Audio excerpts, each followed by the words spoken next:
I'd like to start our February 9th meeting at 7:02. Please rise for the pledge of allegiance. I pledge allegiance to the flag of the United States of America and to the republic for which it stands, one nation, under God, indivisible, with liberty and justice for all.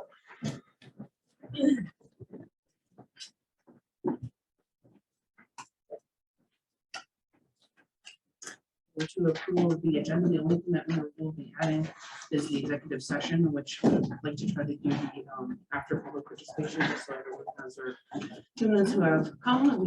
This is kind of exciting. We only have one person the other day, so having multiple people in the room, it's great.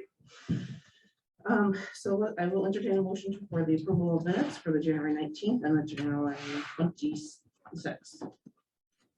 So moved, Christina Boyd. Dana Phillips, second. Any discussion about these? Were there any corrections? We will now vote. All those in favor can say aye. Aye. We have to have Tony. Aye. Any Aye. opposed? Thank you, Tony. Any opposed can say nay. Any abstentions? Okay, it passes unanimously, as is. So at this time, we will allow the public participation to happen. I'm just going to read this since there are a lot of new faces. So the members of the Tolland Board of Education welcome members of the public to share their thoughts and ideas at this time. When appropriate to do so, members of the board and administration may respond to comments during points of information. However, in consideration of those in attendance in an effort to proceed in a timely manner, follow-up discussion may need to take place outside of the meeting setting. When you're able to be called upon, please list your name and your address for the record. We do have a timer, as it's a visual. Dr. Willett will put up on the screen for those online and also in the room so that you guys can see that you have the 2 minutes. So at this time, I can take one from the room and then we can go back and forth if that would work. So anyone in the room, please. Sure. Yep, stand right up. This is our owl. And he picks up as soon as you start talking. Okay. He's on and you'll be on the screen. Okay. Julie Brennan, 127 Ellington Road. Thank you all for giving us a chance to voice our thoughts and concerns tonight. I speak for myself and my family and on behalf of 200+ members of our Tolland community who are all opposed to continuing the mask mandate on all students in the Tolland public school system. More than 200 individuals have signed a petition asking you, Dr. Willett, and all of you on the board for mask choice. We think masking needs to be a parental decision and should not be linked to any vaccination statuses, grade, age, etc. There's enough evidence, science, and facts to give parents the choice whether to mask or to not to mask our kids. I and over 200 residents of our community urge all of you to vote for mask choice for our kids in our school systems. Thank you. Thank you. I will go to someone online. Heather McCann. Hi, good evening. How are you? Heather McCann, 62 Crossland Drive. Excuse me 1 second. Sorry, bear with me here. So yeah, it is such a relief that we are finally getting out of the red with this pandemic. It's been about 2 years now, just as the experts predicted, for us to get to a place where we can soon finally start easing restrictions. I know I'm not alone when I say that I look forward to the day when we can finally be free of masks if we choose, and we can finally get back to our new normal. My kids have not seen some of their classmates' faces in years, and I wonder if they will even recognize each other. Alas, we are still under the guidance of the Eastern Highland Health District and mandated by the state. But I'm feeling optimistic. The end is in sight. But that is a conversation for another day because we cannot change that mandate this evening. Our focus tonight, I think, is the BOE has the important task of collaboratively approving a budget for fiscal year 2022-2023. And I want to extend my appreciation to all of you for your hard work on this. The original budget put forth by Dr. Willett was not created in a vacuum. One only needs to watch meetings and read minutes from previous years to see how that budget was arrived. But through your work, you have already found some creative solutions and brought that number down quite a bit. Please continue your hard work, but please remember now is not the time to be sacrificing the needs of the students, educators, administrators, and specialists, because in the end, that helps no one. Thank you again and good luck. Thank you, Heather. I'll take a person in the public. If anyone would like to speak. Sure, Brennan, Thompson, 24 Stone Pond. I've written to you guys many times over the pandemic, and I just kind of want to express myself that it just gets very emotional. My son is, they say the kids are resilient. They're not resilient, they're sponges. They absorb everything, every little thing that happens to them. Their classmates, they can't see their faces. And this pandemic is really just taking a toll on my family, myself, and my son. And I really wish we could just move on and the mask mandates and let my kid be a kid. He's only 6 years old. He's having to deal with this for his whole education here in Tolland. And I know we're hypotheticals going into tomorrow on what this vote might be, might not be, and I just wish we were not going to listen to these health officials from Eastern Highland. They have done harm to my family in releasing health information from me. So I want you guys as a board, which is a shame that's being dumped upon you by this governor, that this is released by the end of the month or whenever this is deemed to be over. These masks give the people choice. And my son will be the first kid to not be wearing a mask in that school. Thank you. Thank you very much, sir. If we can go to someone online, the real Sarah Briggs. What's the name that's on here?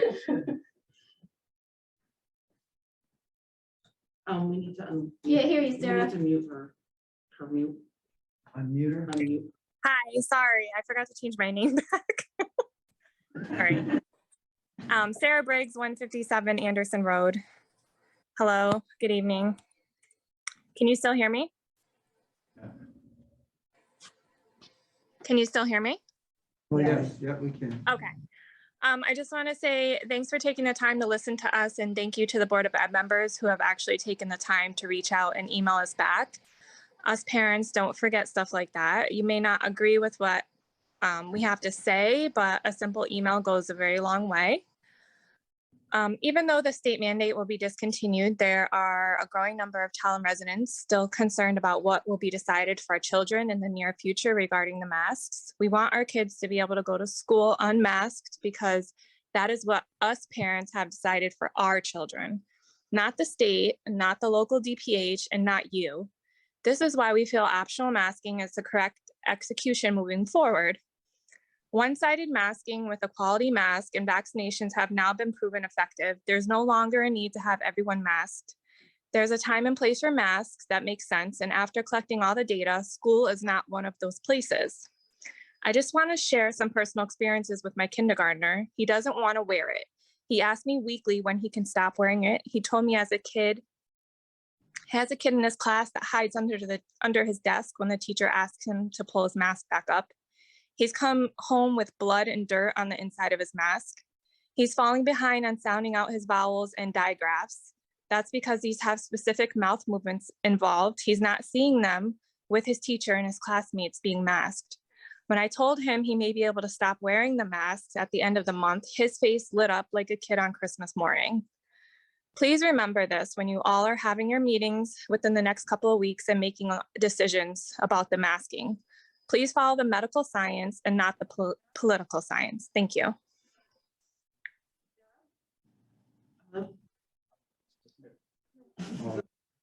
The timer has gone off for the 2 minutes. Thank you very much for your speaking. Sorry for this logistical. That's why we try to have it on here so that you can hear the clock going. Because that was one of the first things that we had as an issue with this hybrid model. So thank you very much. Thank you. Let's have someone in the room.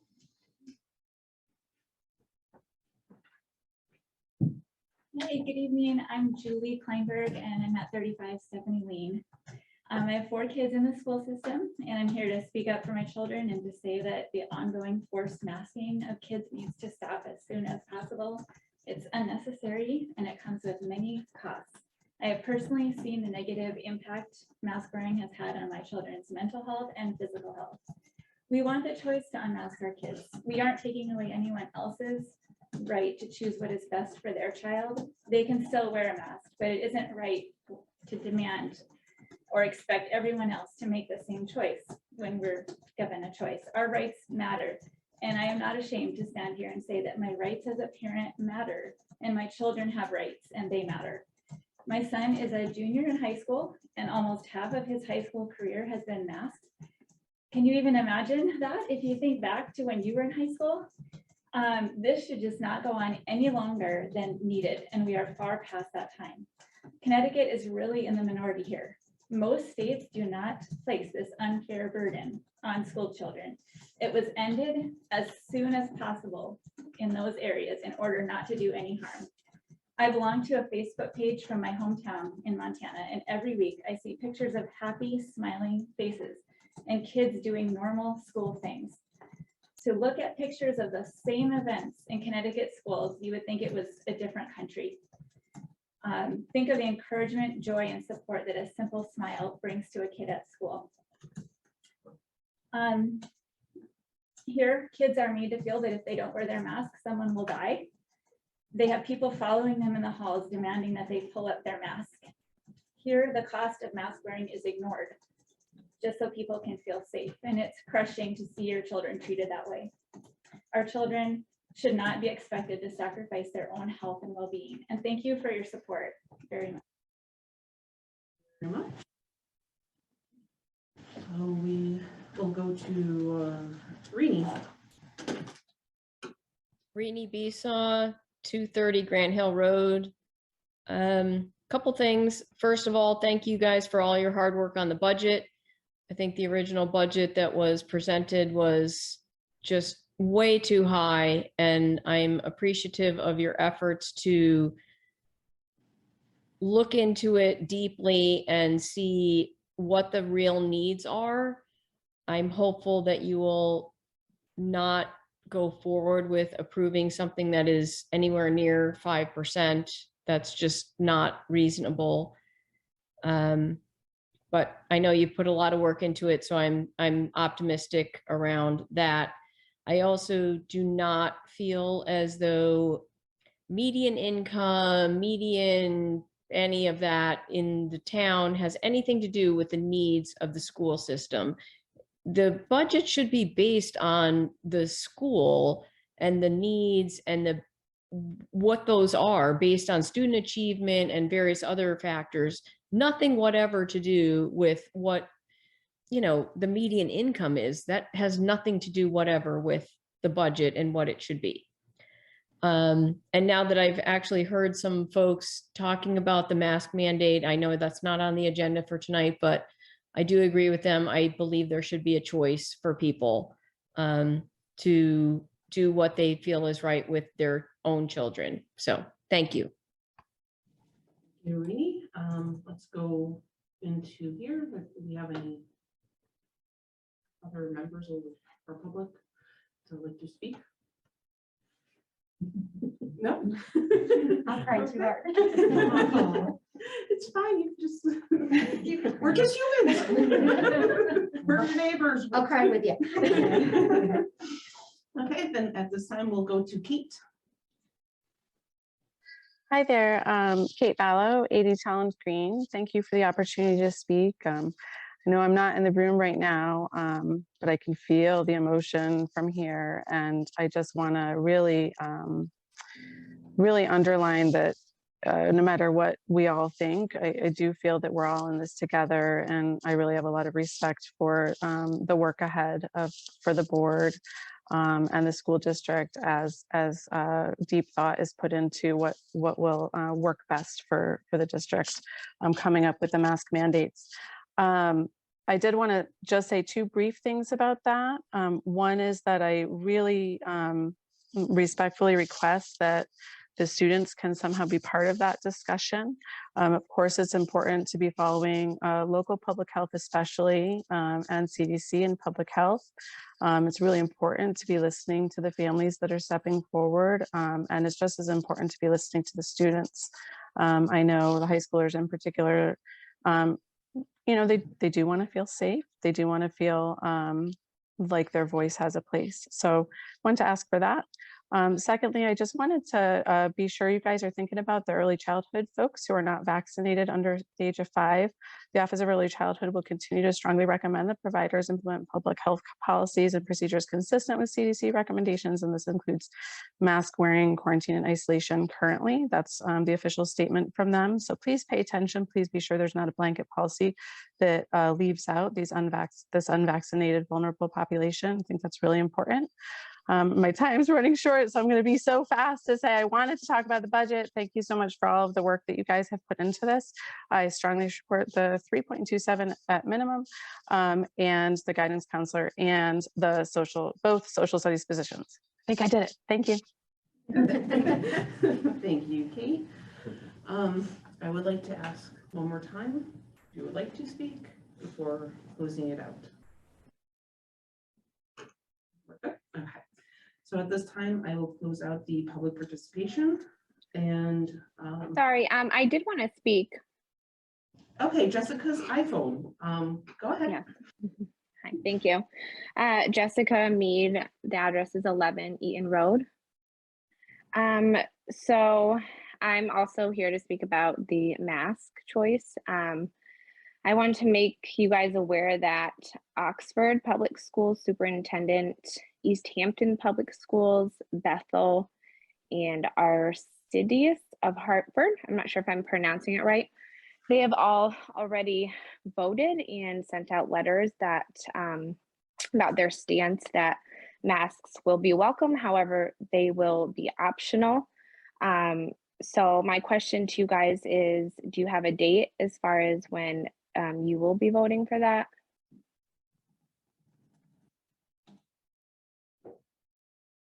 Does the board know when you guys will be voting for that choice?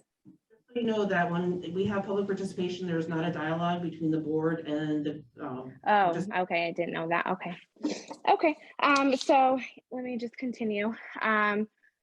So I also would like to say that over these past 2 years, parents haven't been asked, nor have students been asked if they'd like to wear a mask. And I think we're way beyond that point where parents should be asked and students also, and they should have the opportunity to do as they see fit, whether it be to wear it or not.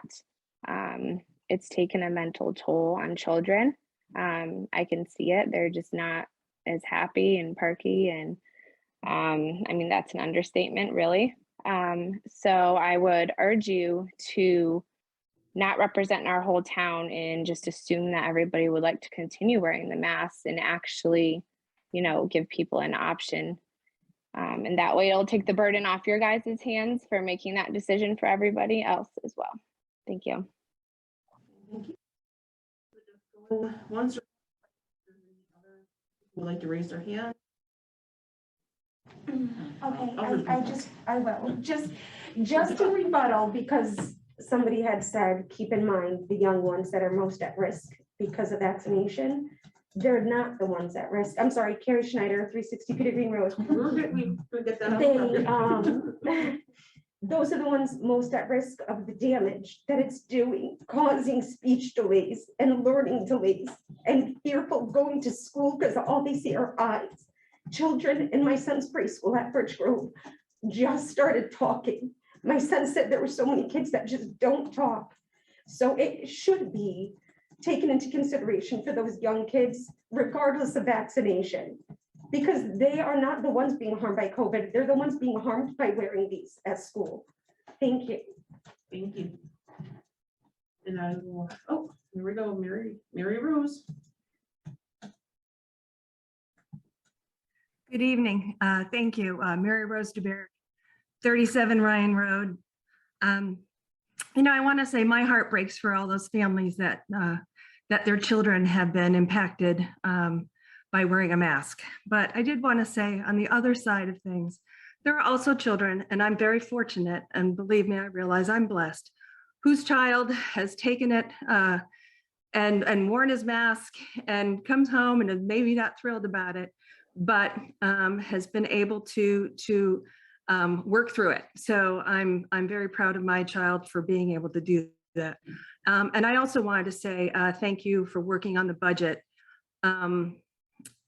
You know, when it's high, and nobody wants to, you know, pay for things that aren't necessary. But I do believe in that when the superintendent puts forth a budget, it's needs. And sometimes we don't get everything we need, but I don't think there's a lot of fluff. And I appreciate the work that goes into it. I know cutting the budget, wherever you're cutting it, you're doing it thoughtfully. I do appreciate that.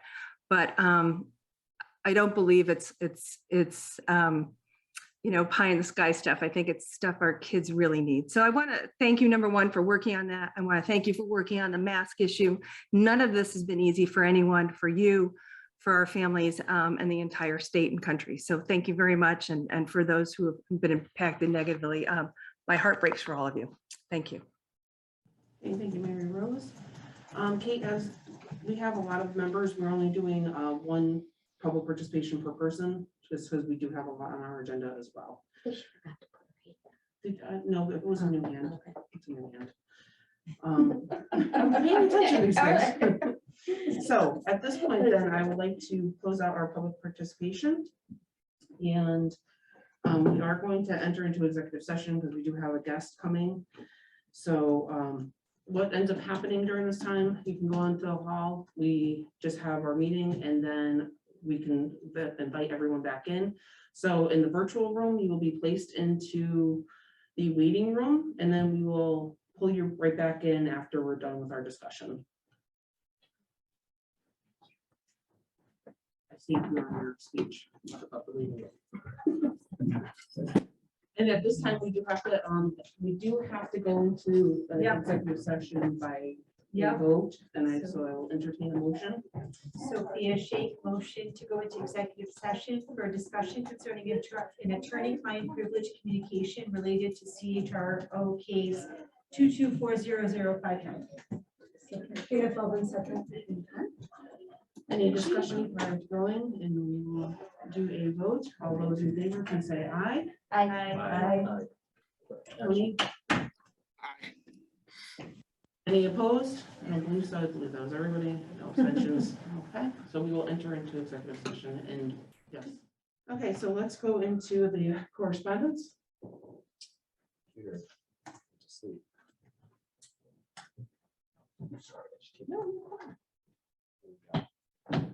All right, so the board received 46 emails between this and the previous meeting. Quite a busy time for correspondence. I'll go over the ones that we just received one about first, or a couple. We received an email expressing concern over long walking distances to bus stops. We had an email opposing the proposed 4.94% budget increase. The author asked for the board to prioritize its needs and adopt a smaller budget. The author also expressed concern over late buses. We had an email opposing the combination of Black and Latinos American history class with the existing Native American history class. We had an email expressing concern over class sizes, especially in the 7th grade. We had an email asking the board to approve the full increase requested by the superintendent. An email asking if teachers, parents, and principals will be surveyed about what they would like to do once the mask mandate ends at the state level. And we had an email asking a number of budget-related questions, including enrollment trends, class sizes, and other factors driving the 4.94% increase. An email asking the board to continue to implement a mask mandate until case numbers fall. And we also had 4 emails asking about FOIA-related issues, 3 regarding a follow-up to a pending FOIA request, and 1 initiating a new FOIA request. We also had an email asking the board to always provide a safe and healthy learning environment for students. And then we received 8 emails asking for an August 31st start date. and 25 emails supporting a mask optional policy once the executive orders do expire. So that's everything, and I'll get that over to you. So Thank you very much, Jacob. At this point, we'll open it up for points of information for any board members. Dr. Williams, have anything to say? What? I was gonna take my mask off. I just wanted to tell everyone that spoke up tonight about masks optional. I've been for it since August, and that goes to show with our communications letter that we wanted to send back then. So you know how I will vote when the time comes, if the time comes. So thank you. What, Jacob? yeah, again, I wish there were still people in the room, but I agree. As someone who spent their last couple of years through college dealing with COVID-19 and not getting that same experience either, I completely sympathize with parents and kids that have had to deal with not just mask mandates, but all sorts of other restrictions, which I believe have their place in time, but I think at this juncture are not necessary the same way. So when these executive orders expire, or if they will, I think they will, I will absolutely support a full return to normal with regard to mask mandates, and would love to see similar things put in place with other COVID procedures. I think this is the appropriate time to do that. I just wanted to also say to the people who did speak tonight that, I heard you, and my heart breaks for so many, especially, I know that there were a few here that very emotional. And as a parent, I can completely understand how everybody feels on this. It's been a really rough 2 years. So really, I just wanted to say that if it does come to a board decision, I also am in support of mask optional. So we'll have to wait and see exactly what the next couple days hold, but I just want to let everybody know that we hear everything that you're saying. Thank you. And Tony has his hand up over here.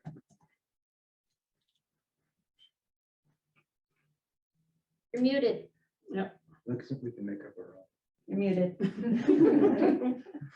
That was probably the good part there. Okay. So I also want to just voice my appreciation for everyone that has written in or had the courage to stand up, there in the room and talk. I've got a kindergartner as well. And, even though she's never known school without masks, she gets off that bus every day saying, "Papa, I'm so sick of these things." So I'm thrilled that the discussion is going to get returned to the local level, where we can interact and truly represent our town. I look forward to that debate and returning the choices where I think they should be. Thank you. Thank you. I thought I saw you. I'll be quick, and I just want to be very specific because Brian, who spoke about his son Noah earlier, I coached Noah in the basketball clinic, and I couldn't help but I threw my glasses on and I took them right back off because I knew they were going to start fogging up. I do want to say this has been a long 2.5 years, really long, and I feel for everybody who sat in here tonight. I've witnessed firsthand what masks can do at a 90-degree baseball net.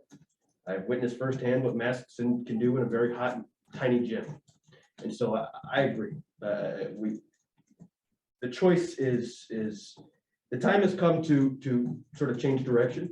But what I feel as a board member, I think it's among all of it's our job to say what happens if something down the road breaks out again. What if there's another variant? What if cases rise again? Are we going to send kids into school with no protection? Or then again, it's their choice. So I want to say I agree, I guess, I suppose, but more specifically that I've seen firsthand what this does to kids. Even though I don't have any kids, Jacob, we don't have any kids. I don't think. But it's seeing those tears and seeing how it impacts families. I think we should all open our eyes a little bit and come to some sort of some understanding as a unit, as a whole. So thank you. Absolutely. I want to echo everybody's sentiments. I also just wanted to express my thanks for all the parents who have written in, the ones that spoke tonight online, the ones who spoke tonight in here. I know that you're taking time away from your families to do so, and I really appreciate that. I've read every single email. I've read some of them more than once. I appreciate people willing to share their struggles. I know as a parent how hard that is. And I'm listening, and I'm empathizing, and I'm also empathizing with our staff, and I want to make sure that they feel safe and secure every day as well. And like everyone, it's really hard to say to be patient right now. I think we're all at our wits' end and losing our patience, but hopefully we get some answers from the state in the next few days or the next week. And you know, I look forward to having some answers too.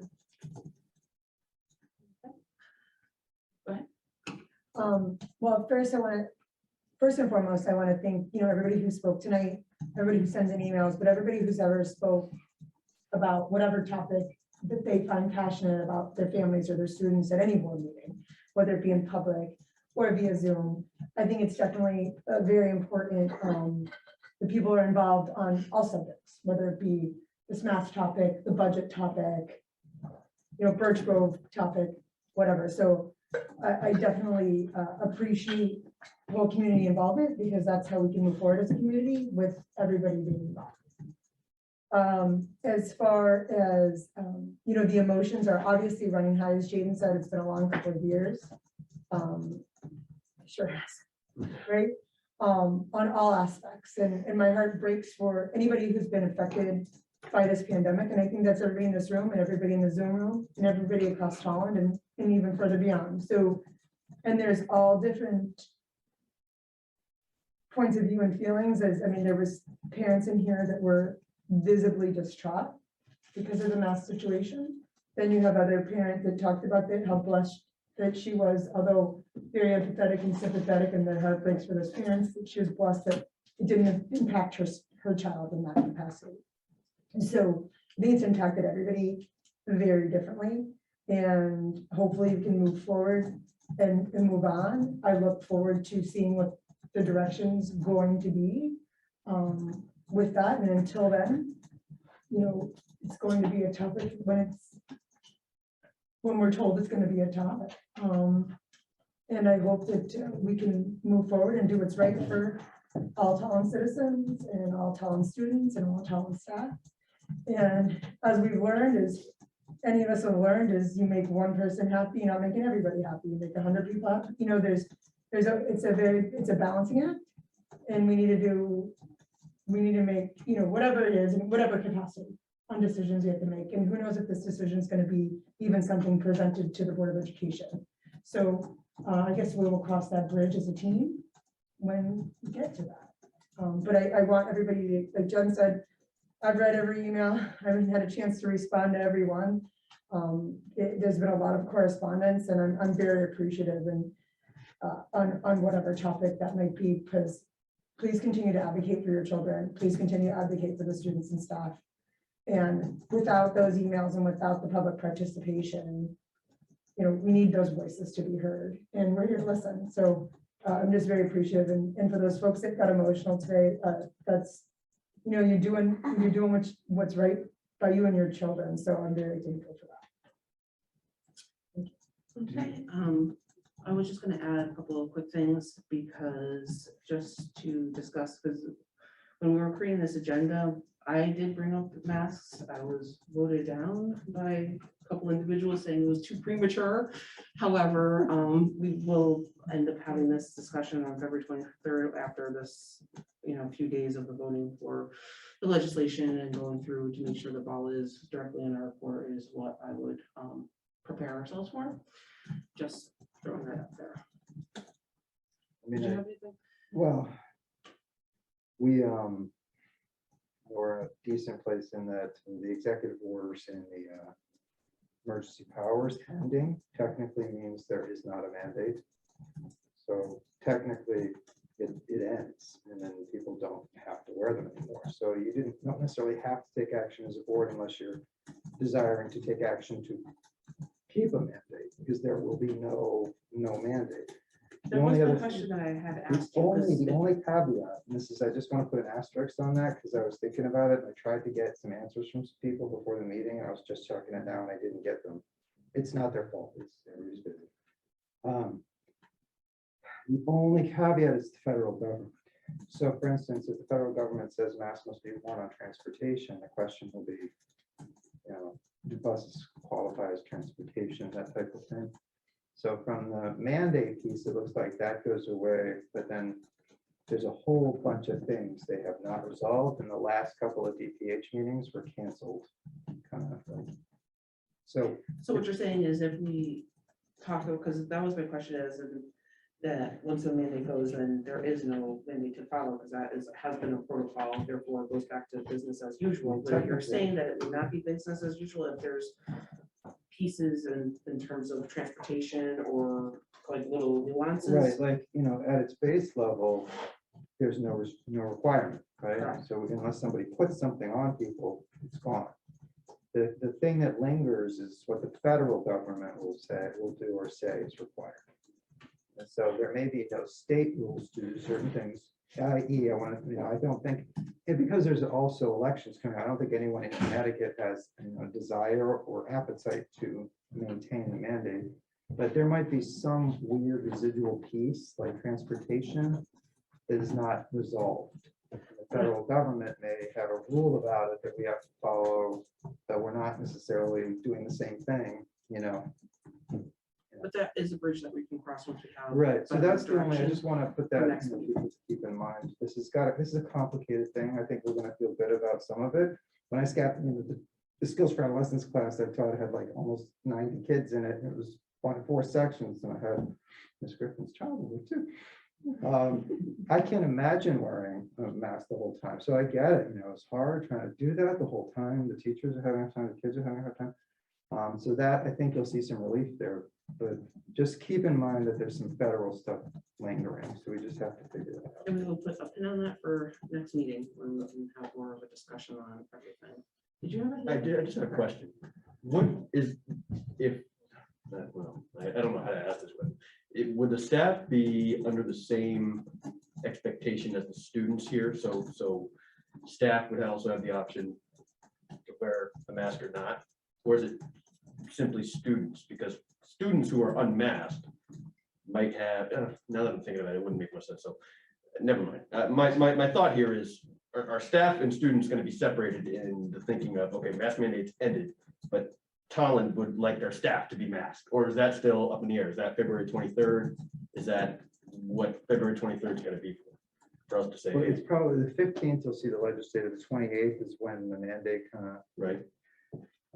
You'll see action, you'll see activity from the unions, you'll see activity from the federal government or some clarifications vis-a-vis the DPH. And that's why we need to just figure out, we need to know what they're all going to be doing and saying, which is the next week or two. But there's hope, there's really strong reason for hope that at least in some contexts, you're not going to have situations, just they'll be lingering. I know you want to move on, Ashley. but Yes, thank I you. do. Thank you. Just one quick thing. There's a lot of states that aren't masking their kids right now. Connecticut's like one of the last ones. So we can cross this bridge next week, but I'm not letting the federal government stop us. I can't imagine it even attempt that at this point. All right. Next meeting, we will discuss this and take this upon ourselves, and I think we'll have at least more of a direction in terms of from the legislation of what is actually happening from the legislators, and we will discuss this. So moving on, let's go to, I did not see our student representatives here or in person, so if you are in person for Emily and Natalie, please raise your hand. I didn't see them. Did you see them? I didn't see them. Okay. We will There go. might be, hold on. I tried to look them up too. And no one's raising hands. So we would have piped up. Let's move into the Tolland Booster Club donation. Okay, so this is really wonderful news. The THS Booster Club generously provided $18,828 for the TPS school district purchase installation of scoreboards at the high school for the softball and baseball fields. There's no restrictions on this. The donation's been accepted. They're the leaders of the booster were Diane Foki and Marcia Mead, I think it is. And so we're very thankful to them for this and to the entire booster club. Policy 3050, the superintendent must make the determination for anything valued over $500, and it has to fall into these categories. But generally athletics, of this kind fall into that category. It's not going to provide any unanticipated cost to the district. If for some reason you wanted them removed, it's fairly cheap to remove them. The cost and all the installation is being done. So we're in a very good place. And it's a deeply appreciated gift to the Tolland Public Schools and for these teams. It's not endorsing any products, and it's not violating any school code or law. So it's an easy thing to bring in, and that we're deeply thankful to the THS Booster Club for doing this and for their efforts. We all just say thank you. Thank you. Booster Club. I'll just say quickly, I know this was a huge, long time coming, like several years. So I'm so happy that and appreciative of the Booster Club for really pushing this through and making this happen. This is awesome as the parent of a former THS baseball player who's never had a scoreboard. So very exciting. I'm so thankful to the Booster Club for doing this. Thank you. Yes, thank you very much. Does anyone else have any further comments? Okay, let's go ahead and go to the monthly financial report. All right, so this is the first of the month meeting. So the first meeting of the month, we have this report every one of those. This one is a little trickier as we're in the pandemic. The pandemic has had some of the impacts that we've been talking about. So right now we're in kind of this weird space where a lot of the things that we would typically be paying for special education, things like that, are coming at us very quickly, and they're coming at us before our grants have come in. So the grants are coming in, and we'll hit the books, and you'll see this kind of stabilize this month. But that's what you're looking at here, is that those grants have not yet been sent from the state or transferred in, at least not that I saw today, but it was the last couple of days been a little weird. So I wasn't able to look again, but once those grants are deposited, then this will push back out to a positive balance again. But you'll notice that the current balance is a negative 120,266, or negative 0.29 of the budget. So so it is a strange thing, but as I've talked to you about before, like this is trending high for us this year. So this is going to be an interesting year as we get to the end. I do anticipate us breaking even here. We do have the ERF as functioning as its purpose is. So we have it for special education costs if that was necessary. And most of this is being driven at this time by that. We do have a series of outplacements that are just habit, as well as transportation impacts. So that's more or less the major impact there. I can go over the code by code stuff again if you'd like, but you can see where the tuition is and where the transportation is, and you can see that's where a lot of the impact is. I can try to go quickly through the code by code if you want. Some of the notes that I made. Do I need more? Do it in the Pepsi. We do it. Yeah, I mean, I don't want to do it if nobody wants. People sometimes do, sometimes don't, whatever you guys want. Does anybody have any questions in terms of this? Because I feel like we just reviewed, so, and we have a lot more numbers coming up. So I think we're good, right? You're especially good? Yeah, looking at me, like I'm gonna start talking. Okay, so I think we're all set, Dr. Willett. All right. Thank you very much. So I think at this point, so now we're gonna go to the big number. Right. Take out the budget. So so this is really more of the hard work of the Board of Education. You are aware of the meetings we've been in. You are aware of the conversations we've had. What description came up with some of the things with respect to the things like postage, things like things like that. So you'll notice that the changes were responsive to the things that were brought up in the meetings.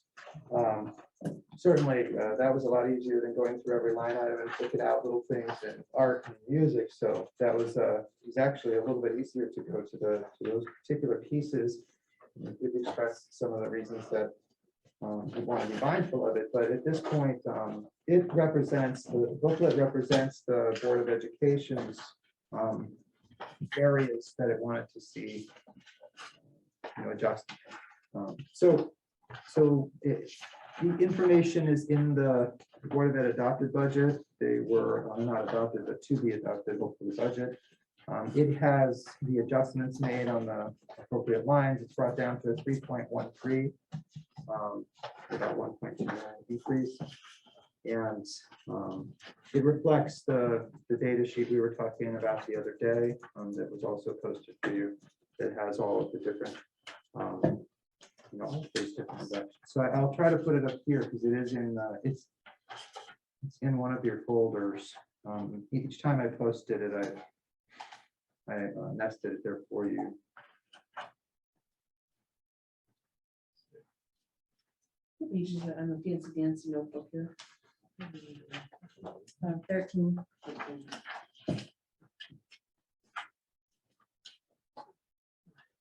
Thank you. And so this is, and I'll display this for people.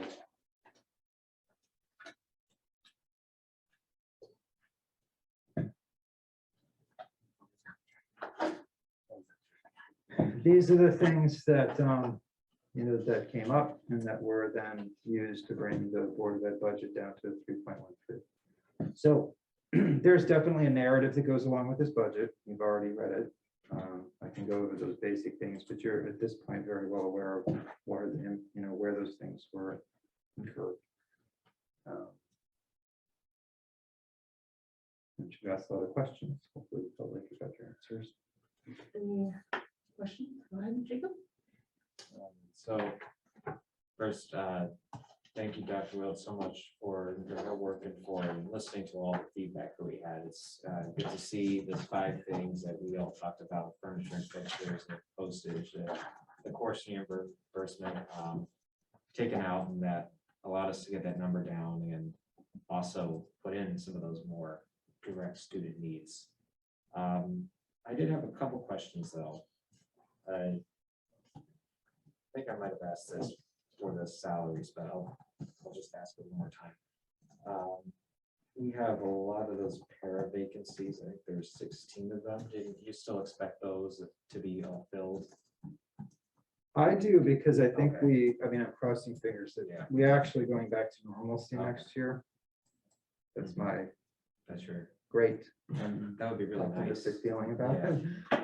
And I do think, what happened was, the stimulus and things like that, I think people just weren't necessarily needing to do that. And I think people will come back to want to be working. Yeah. Okay.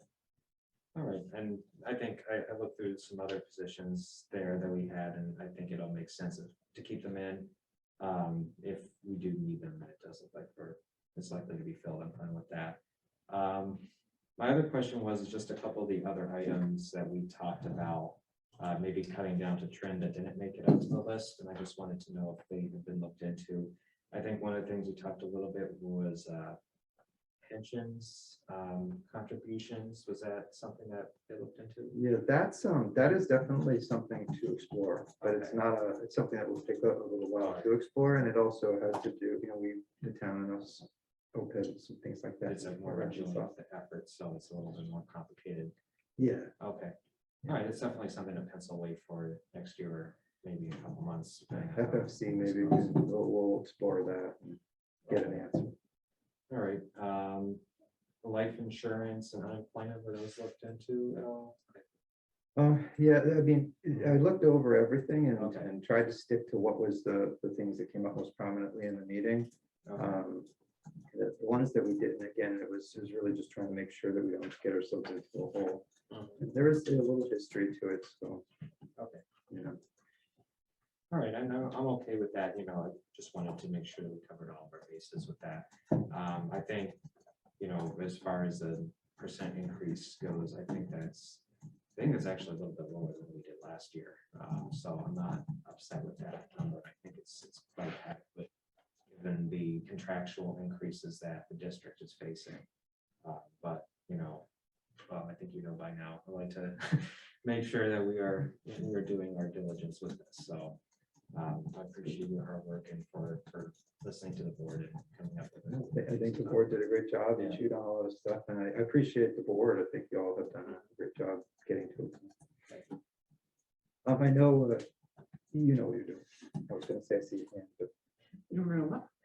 the hand, there's a hand. Oh, go ahead, Tony. It's good you pointed it out because I have this budget. Yeah. It's hard, I know, it's hard to see everybody behind you, in front of you, to the left of you. Dr. Will, I just guess, and appreciate everybody that's worked on this and getting, you know, finding these efficiencies and getting the number down where it is.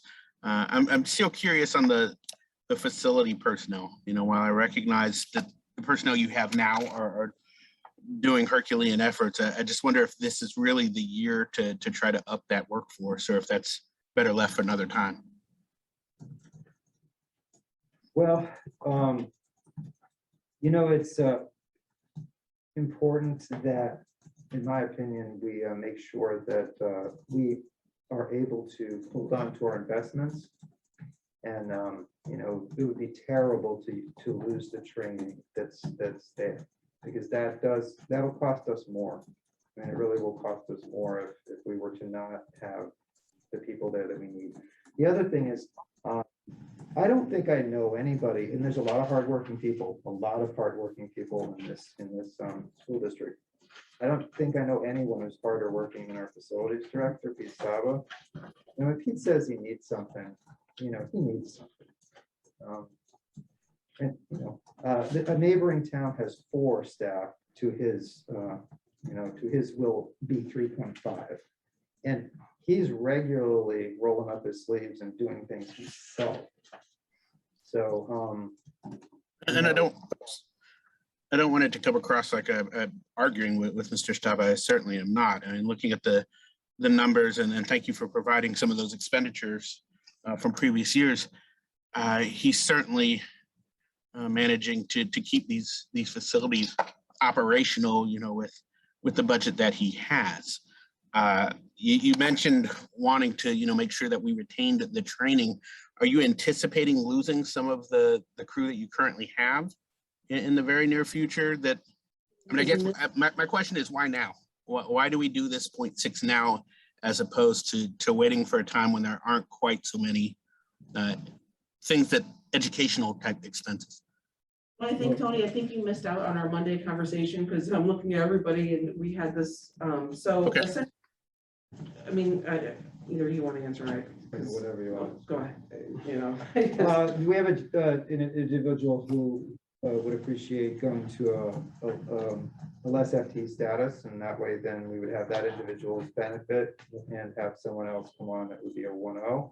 So we would retain this individual and all the training they have. So this person has like the electrical license, the master key, like there's all these benefits to keeping with this particular person with the certifications that they have for when they're going part-time, and then getting this other person up to speed, and then eventually if that person retires, then this other person will take on and continue, is what I think is kind of the end all results of our conversation, correct?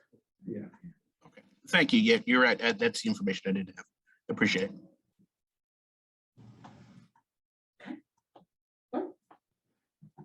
So I wish I had been able to organize my thoughts on Monday, because I am struggling with one piece of the budget. It wasn't really about the number for me. It was more we were talking about taking out like teacher supplies, but like the raises are, I mean, there's a $17,000 raise in here for one person. That's a 15% raise. And I just feel like a more conservative, like anywhere between, 2 and 4% for non-certified employees is just a a better thing to do during these tough times. I read what you wrote on the, answering the question, but, that's what I'm struggling with, because nobody else is getting a 15% raise, or our top tier teachers. That's like a $1,700 raise that they get, and I don't know, it just doesn't sit well with me. So I apologize, but that's what's holding me back from voting yes on this budget. Definitely shouldn't apologize, and I understand. I think the thing is that teachers are part of a union, and so teachers have a relegated step and things like that. Some of the other staff are not, and so when they get hired in, sometimes the situation is they're hired in at a low point until they can prove, they can come in, show that they've got everything they need, and so on. And at that point, after a span of a certain amount of time, that individual may then be bumped up to where that person's other colleagues are within their same class. So if you have a kind of same class of position and somebody came in low and, there was years for them to kind of show their value, there is when you're doing that and you hire in, one of the things you do with these individuals and say, hey, and if you get to that point and you've done all the hard work and you proved yourself, you're going to get back up to where everyone else is. This is putting the person where the other people are. And so if you don't do that for staff, especially after they've proven themselves and especially after they're brought in kind of at a low point, those people will leave. And trust me, if you want to see the value of that go completely out the window and having anybody that is that skilled go, you will lose that in weeks. You'll lose that maybe even in days. So it's just one of those things that it's not unionized, so they're not protected to go on a certain step from the beginning. So sometimes people can be hired at a real low point. But once they've been here for a few years and have done it, then they get stabilized with the people that are at the same position type. Plus, there's also even as long-winded as I am, even longer-winded, narrative on that. So. Thank you. And thank you, Griffin, for your help today with me understanding some of this stuff. So I did have a question, and I don't know if I just missed it. From what we had on that page that we asked you to bring back the supplies, and do we have a list of that we have brought? Because we have what you provided here. I can go back to an earlier version to show what you just what did you decide to say yay, nay to? Essentially, I took from the last meeting to just put back anything that had anything to do with classrooms, art, teacher-related needs, and then go straight with the larger categories of all things like workers' comp, et cetera. So that there shouldn't be anything left that really was a pedagogy curriculum material item for teachers. Now, when I did that, I went through, because I thought one of the earlier desires was to go through the accounts and not eviscerate anybody, because you'll notice that how I got there was a lot of thousands here, 2000 there, so it wasn't eviscerating anyone, but just getting to a point that could get you to the low threes. We replaced those with these larger chunk program pieces, which is a heck of a lot easier, frankly, for me to do, but it does reflect your efforts. So the earlier version of that, I can pull it back up and post it somewhere and say, hey, look, here's what could have gone. I just was curiosity. I can load up one of the early versions and read it to you, but it's art. the library books. I'm just making sure. Yeah, and those they're only things like are 500. There's a actually couple hundred here, a couple hundred there, 1,000 here. going back into. They are all Okay. everything that is not on there. I'm just making So sure. all those supplies that we were talking about. Correct. Okay. That's All what of those. I just wanted to ensure Yeah, that that's what was Absolutely. going. Good. And the ERF was taken to the edge of what you said. Okay, thank you. Anyone else? Go ahead. So this was a very long, arduous process, at least for me. So as I kind of said last time and on Monday and probably previous, it wasn't about the percentage for me, but I'm definitely a lot more comfortable with the 313 versus 5. I'm definitely glad too that we looked at a lot of these trend items we added back in. As Ashley was just talking about, all of the student ones. I still think we have some work to do, not necessarily with this budget, because obviously we're going to be voting on it tonight, but we do need to make sure that every dollar is being spent efficiently and that we're not needlessly over budgeting anything. I'm still going to revisit the audit vault because I noticed that that's not in here anywhere. So we'll talk about that later. Well, you do have a process to continue to go through. I also feel like, maybe, I don't know, maybe next year with hopefully no COVID, we can maybe start this process a little earlier because, kind of the 11th hour, the last 48 hours for me has been crazy, just trying to review everything. As we talked about, Walt, you and I, we're going to definitely focus on that pension with the town and see where that lands, because I'm still kind of hopeful that perhaps if we can do something, maybe we can pull something out of the ERF that we're currently planning on using for the ERF. So, I do support this budget after my millions of questions. So thank you, Dr. Willett, for putting up with all of those questions.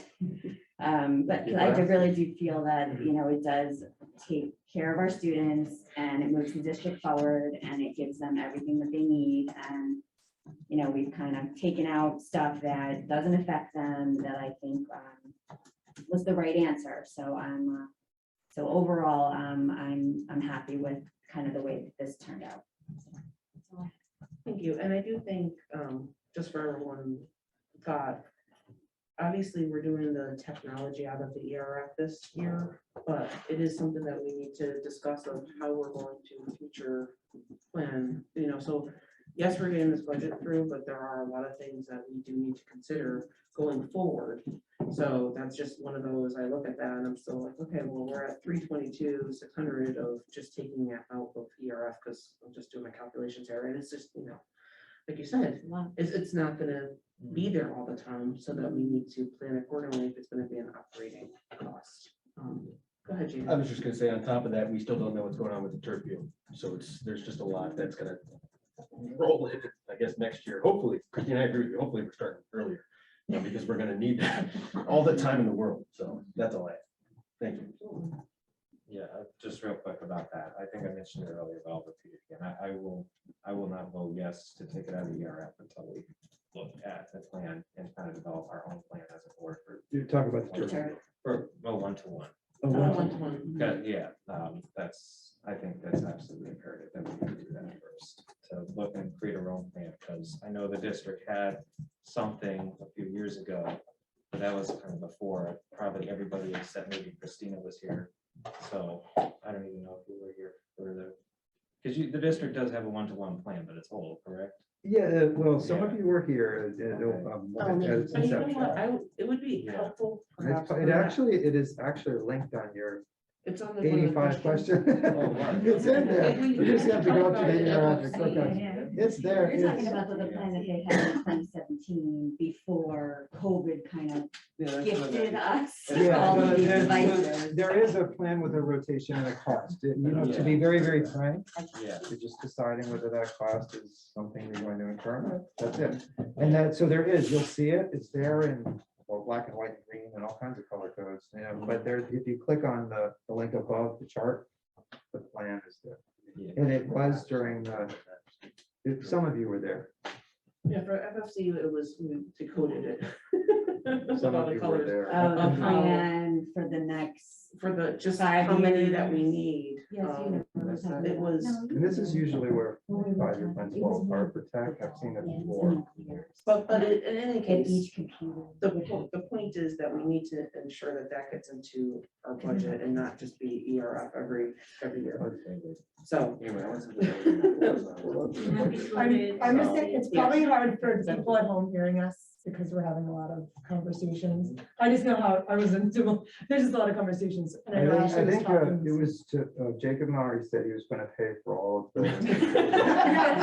Right? He's gonna grant the one. Can I be No, but loud? Ashley, you were talking, so I didn't hear what you said.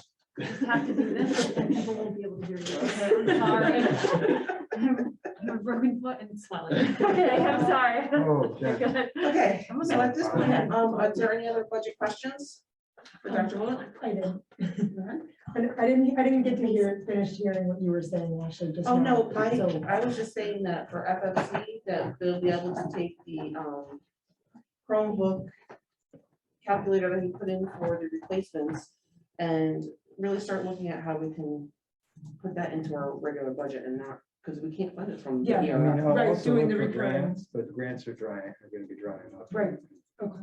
But So I'll look. that's just my point with this budget. I'm fine with this. We need to be conscious of where those We're funds gonna are be in gonna be another coming out. pre-investment hole if we don't. Agree.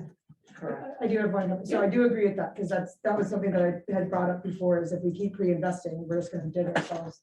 And that's kind of in the place where we're finding ourselves today, from 5, 6, years back, and even just last year, obviously, because of COVID. But question for you, Dr. Wood, does this budget, you said everything that's in there, unless it's noted, it's still in there, so like the full-time counselor, TMS is still in this, okay, I just want to make sure that I'm understanding that this is what's saying that that's in there, and then the THS, the social studies teacher, and so I just want to make sure those are still in Yeah. down there, okay. Yep, you all. So the you all only thing did that's been removed is the red section. Well, no, you all did a wonderful job in, Stop everything in complimenting the us. table. So the Sorry, table above illustrates each of the areas that are coming out to get you down to. So you've 3.0. reduced those by Right, that and then the dollar. total is up there at the top, your new total with the new increase and the new percent. It's And then in- your details in your booklet here. But this is like trying to do a one pager of, this is what came out. Right, Here's your percent, and here's your bang, bang, bang positions, that you have. I just wanted to make sure I So was you did a great understanding. job. All of you did a great job. You did a very, very, very good job. So at this point then, we will move to, we have to vote on this for K. We have to move to vote it to K3, which is the action. Gotcha. Oh, K3. I was like, that's Hold on, it. guys, we're moving. So what we're gonna do is move this into board action for K3 to vote on the budget, and then we will vote on it at that time. All right, so Christina Pollard, I make a motion to move H3, the approval of the fiscal year 22-23 budget down to board action K3. Jacob Murray, second. Any discussion about that movement? All those in favor can say aye. Aye. And see Tony. Tony's the only one on there. Oh, So he's there, he's just small. There he is. Tony, I just need an aye from you if you're gonna say aye. Aye. Any opposed? I believe that was unanimously. I just want to make sure. Okay. So we will be moving that to K3 for vote. Okay. So Ashley, do I have a second to ask just like a final question or no? Is that done? Go ahead. Okay, I'm sorry. This year, I was trying to find it last second here, but and I don't know it off the top of my head. This year's budget, what percentage of it is grants, and then how drastic of a change do you expect it to be next year? You had So if mentioned, you go to the grants page, you can see how much we pull in for grants in various funds. 14. We have way more grants right now than we will 2 years from now. I work to do the grants. A lot of people in the district are writing grants all the time.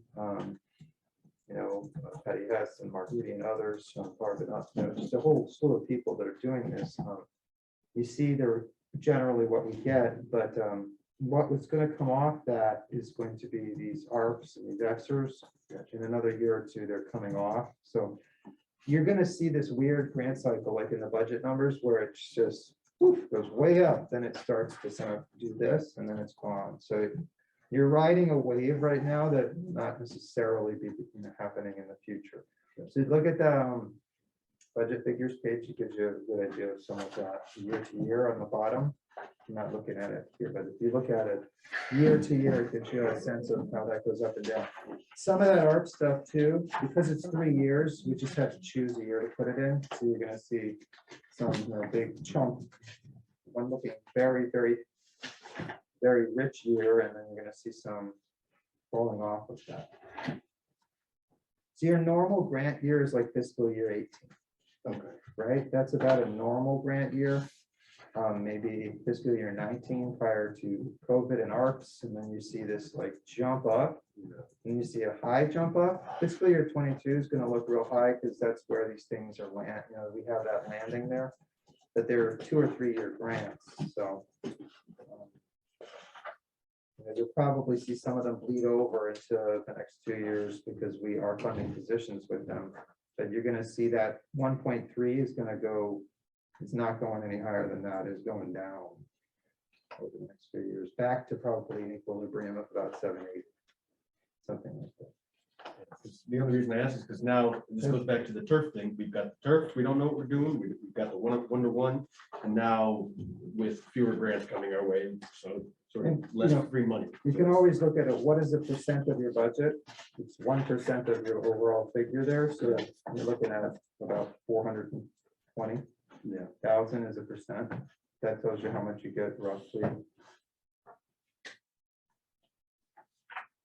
And if you do vote on this budget, we will have to talk about how we're going to proceed on that one-pager development for town council and how we're going to provide the questionnaires, things of that nature. But let's vote on that later in our meeting, and we can discuss that. So let's keep on going through and move to the committee liaison reports. I'm not sure FFC really needs one, but we didn't meet in between. I have nothing else to say. Shockingly. We've gone through quite a bit. Communications, you did meet, correct? We didn't meet since the last meeting. I can give a quick PTO update. Sure. We need a little happiness. So those Teptos spreading kindness signs that we've been talking about, they're gonna be outside PGP and TIS starting Monday. So I got a little sneak peek. They're adorable. Definitely take a drive by and look at them. And then their next fundraiser is going to be, they're starting an online spirit wear fundraiser. So look out for a 25% off coupon. The TMS PTO wanted to thank Camille's and Jeff's Cuddlecorn for the successful fundraisers that they had there recently. Their Munson's chocolate fundraiser starts on the 21st and goes to March 10th. Again, April pickup. They're now planning a TMS night at Yard Goats in May. And they're really looking for help on their board. They've got 3 out of 4 of their executive board members are aging out and moving on. So if anyone's interested or knows anyone who's interested, please contact the TMS PTO. And then the Tolland High School Booster Clubs still has the senior banners and graduation lawn signs up for sale. Deadline April 26th. They've got their bottle and clothing drive coming up on March 26th. And they are also asking for volunteers to help plan their annual Eagle Scramble, which is in September. So as usual, contact information for everything I mentioned can all be found on their respective websites. If you can't find it, let me know. And then the only other thing I had you just mentioned, which was we'll just need some directive on that. If you wanted to do the letter we talked about sending over to the town. Oh, for the council. unfunded mandates. No, for the town, for the town council, the letter that we were gonna send to the Oh, town because council you with the one sent something about pager. a letter. Oh, Right, there was just something. describing the last time. budget, did I say that? Yeah. Yes. So if you want to take action on that. Because Christine usually does the number sheets. Yeah, we talked about, I think, like a narrative, and we were gonna tell them what, and we were gonna point them in the direction of the Q&A and I mean, kind now of say that, that. once you guys get to your adopted, then I turn my entire energy towards just Yeah. popping stuff up there. So all the things in the data sheets and all that. Yeah. Okay. We'll put it all up there. Any one pagers, any narratives, anything. But we will put a pin in the unfunded mandates. I Yes. do think that when we talk about budget and we see this, I do think we need to start advocating to get some funds for the. Can I make a small comment? Sorry. Someone just texted that they can't hear us very well. Oh. So it's the math. They think these mics Soon are active and they're not active, so we just have to project. Without sounding like we're angry at each other, we have to project. Okay, Dr. Willett. Gotcha. He just wanted to yell at you. I did. That was fun. That was fun. I'm sorry. Okay, let's keep going, guys. We got a lot of stuff going on. So, Tony, policy. Yeah, policy hasn't met since the last meeting. You have not? No, we had it right before that last meeting. We have another one. I think it's the week after Oh, next. that's right, because we talked about the policy with the policy that we're doing. It's Okay. coming up, yeah. Birch Grove, there's nothing. What about curriculum? Okay. Yeah, so curriculum met last week, and I thought we had a pretty good meeting. We discussed three big things. The first was wit and wisdom extension up into the 8th grade level. We also had a good discussion about new science textbooks, which a little bit of a misnomer because it's mostly a digital package, which works well. I know we had a couple questions about that, so it's mainly a digital package that the science teachers seem quite excited about. They've been piloted this year, and the plan would be to implement them into the next school year for everybody. And then finally, we had an interesting discussion about some social studies curriculum changes, a major overhaul being done at that grade level. Programs called Making a Difference. I've asked the other curriculum committee members to review the brief that Dr. Will gave us in more detail. We'll have a bigger discussion about that as well. I believe some parts of it will be going into effect in March. But They replaced that. Well, basically no one's fault, but there was no following of the frameworks. So this is putting everybody back on the track of the framework. And it's not them. It's just years of not having a person. You know what my comment will be? The Japanese teacher. I know. I know the Japanese, and we can have that, but it just can't be. Social stuff. Yeah, it'll be a great activity. I thought I heard that It'll as be a well. wonderful. it's a, Global yeah, I did mention, to preserve a couple of well-loved facets of the program. And then You see the board members nodding? I'm just. I'm very good at making you vote. It'll be a wonderful.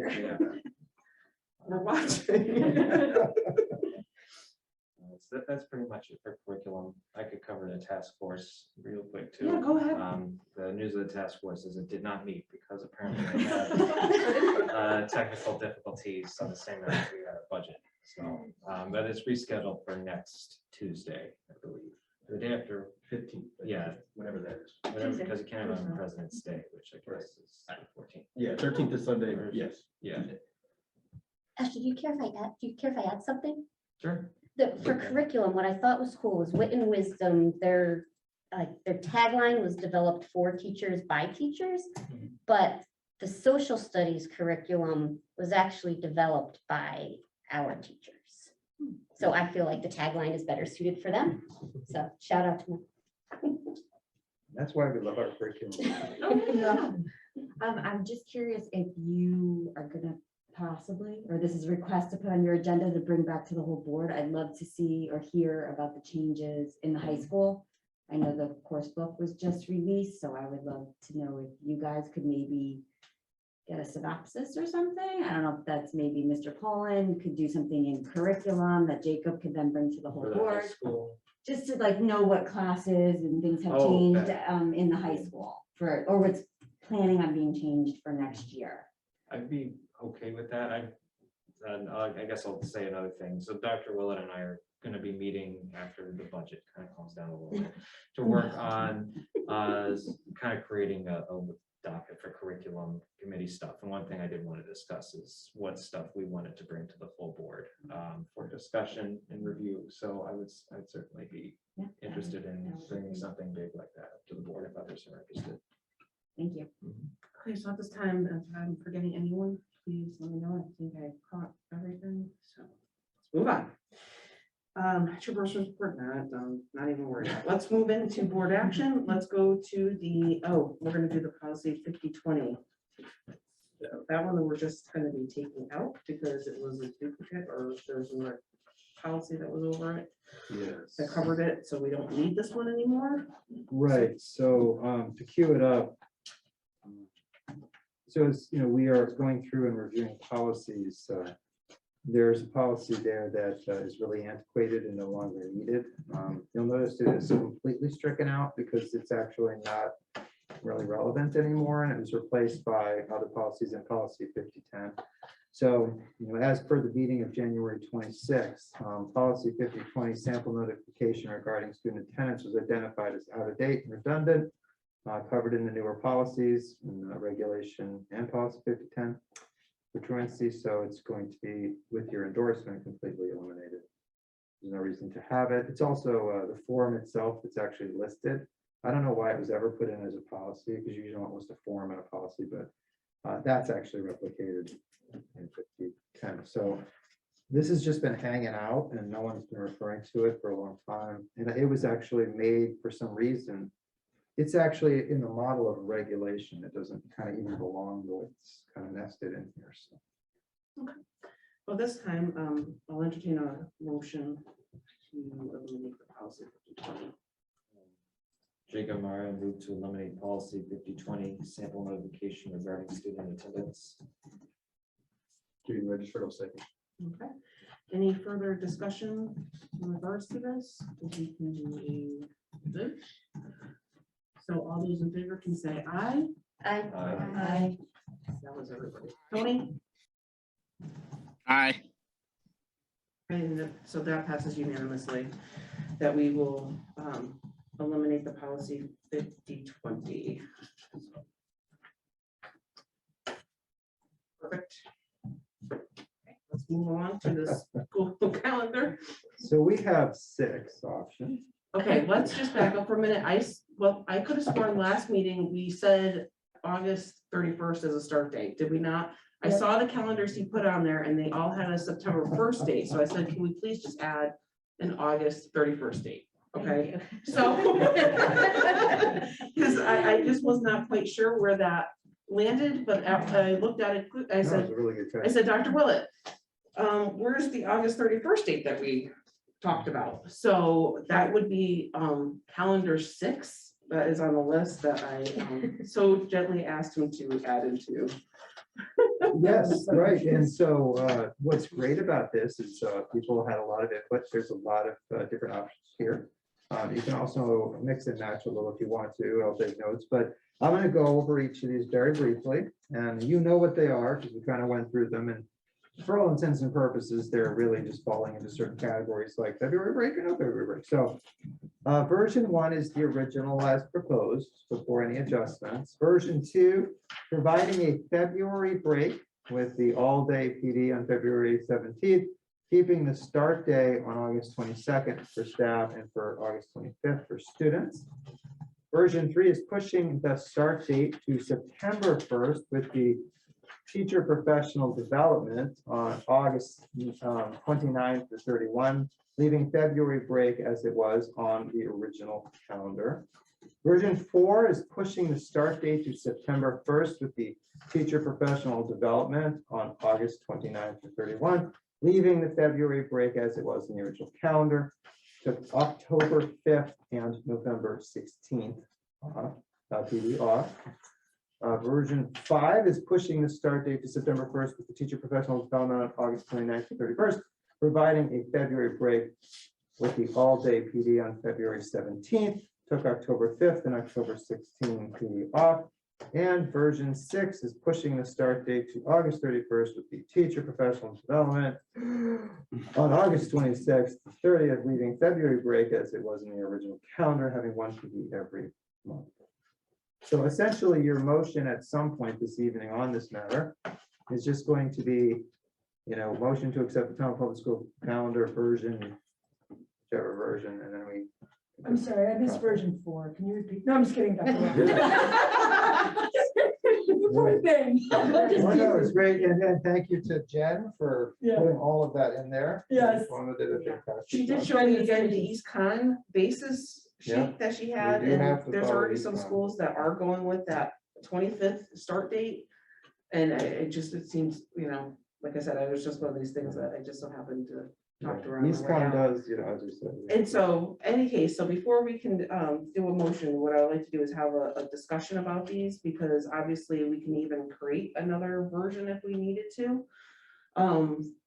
Like I said, I just wanted to kind of hear thoughts, so why don't we start? My favorite is number 4, as ultimately prepared for this one. Yeah. I know it's not the 31st start date, but I like it because, are you really gonna make the teachers go back to school on a Friday? Like that Well, here was my question with that, because So they could start, here, let me sell it, okay? They could start on, at version 4, they start on the 1st, so they don't have to start on a Friday, right? We leave February break as is, and then the 5th and the 16th PD is off. I think that really helps, keeping the kids in school in November. They don't have a full week of school at all. So by taking that November date off, at least they'll have like 1 full week of school. What am I missing? That's it. I think it's great. It's my favorite. now the question, because what I said is when we were talking about the August 31st date, it was because something that you had said about it's been that Wednesday before Labor Day. You had a whole list. 14 years. You had a whole trend on the start dates. Of course you have a trend.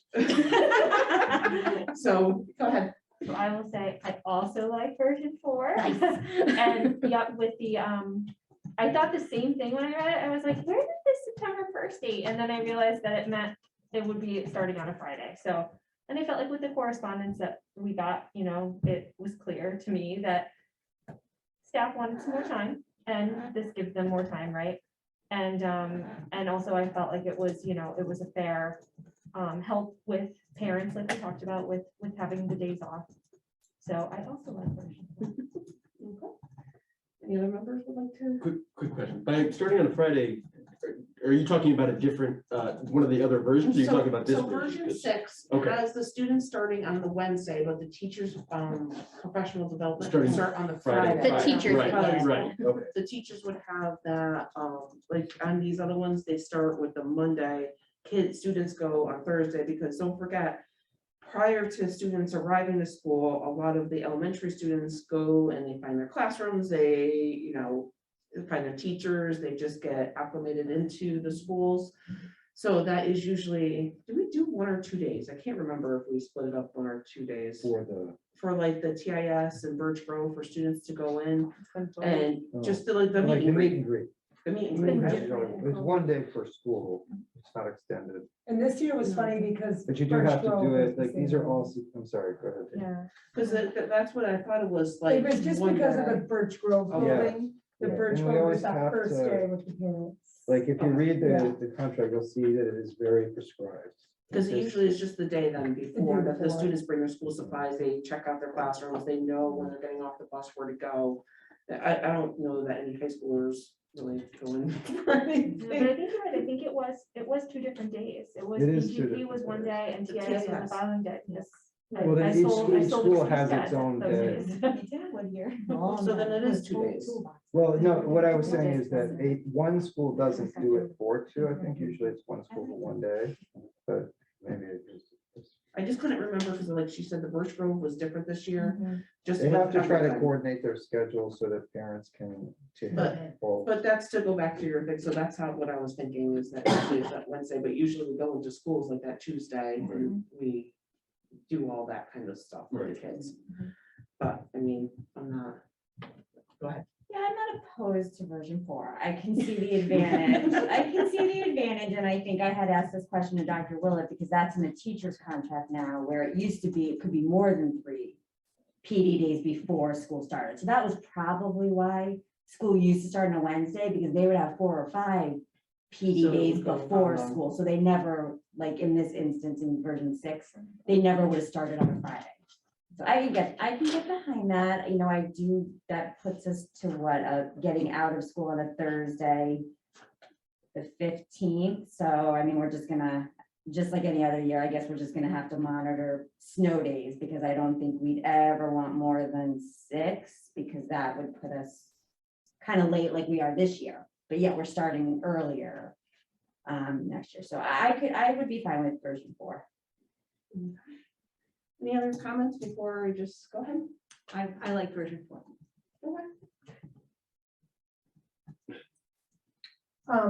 I just want us to be cognizant. So I like version 4. I too, like Christine, I like that Wednesday start because it's been the system. But we, but you're right, I was looking at last year's calendar and it was 4 days of PD before. It's been 4 or 5. So, because that Friday didn't pop out to me until you said it, or until Christina said it. So, yeah, that kind of stinks for the teachers to start on a Friday. I mean, people want to think it was a Wednesday, Thursday, Friday, or what have you. I do like version 4. I do like version 6. I appreciate taking out that November and that second October day, albeit, again, I understand the need for our PD, for our educators, and I know that we're gonna have to find it somewhere else by having substitutes in the classroom so that our educators can get that PD, correct? So that it's gonna be so they're not losing that PD time, they're just losing those half days. I just wanna make sure they're not. Yeah, I mean, it's all, what we don't have, we have to find other ways of achieving. But so the time will be executed, so they're getting their PD. However, we have to be creative with it versus being on half day. Yeah, we work hard to try to make sure that everybody Okay, gets. and that's where I'm stuck, because I know, and then we talked, and we added a few days in, and I think we added 3, we talked about last year because of COVID. And we I think we shrunk that down from the original request. So I just struggle losing those days, albeit I do know about the working families and the working parents having that.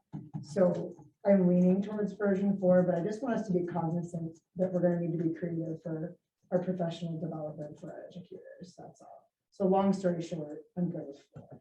All right, I won't argue with you. Sold. Version 4, I am in support of. I also think if most schools are going back on the, what was it, 24th, that means probably a lot of the teachers' kids are going back that week, if they don't live in town. And so I think giving them that sort of week to finish out with their kids after the first few days of school is, I don't know, I just feel like that's the right thing to do. So the 31st, version 4, yeah, version 4. Okay, well, at this time, I think it's kind of clear that version 4 can be voted on. So I will entertain a motion to accept the Tolland Public School Calendar 2022 through 2023, calendar version 4. Dana Philbin, so moved. Jane Registered, all second. Any further discussion at this time before we vote? And once again, I think that this is, I'm just going to go ahead and say it into the boardroom. All those in favor say aye. Aye. Tony, you're on your own there. Aye. Aye, perfect. And any opposed? I don't believe so. I think that was unanimously, and no one's abstaining. We are going with version calendar 4. It is accepted as is. Okay. Now we're moving, we're cruising and going. Let's go to our budget vote.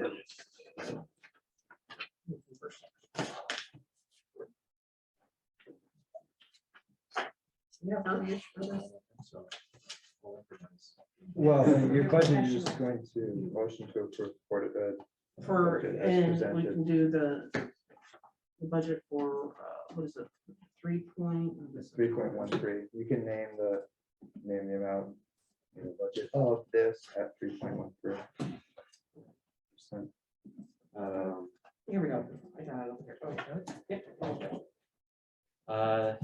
Jake Amari, I'll make a motion to adopt the Board of Education budget for fiscal year 23 at $42,095,614.25, reflecting an increase of 3.13%. Dana Philbin, second. Any discussion prior to voting? Let's see, Tony on any screen. He doesn't have a hand up. Okay, perfect. Okay, so all those in favor can say aye. Aye. Anyone else? No one else? Aye. Oh, sorry. The only one we have is Tony out there, so it's easier to just do aye. Aye. Okay, Tony? Aye. Renee. Well, I'm gonna go, I was gonna say, because I thought, okay, so any opposed? You could say nay again for Lisa. Nay. Okay, anyone abstaining? Okay, it passes with majority to the 3.13 to the council. Okay, so at this time, let's go ahead and move to public participation. It'll be 2 minutes and it will only reflect items on this agenda. And we can start by anyone raising hands.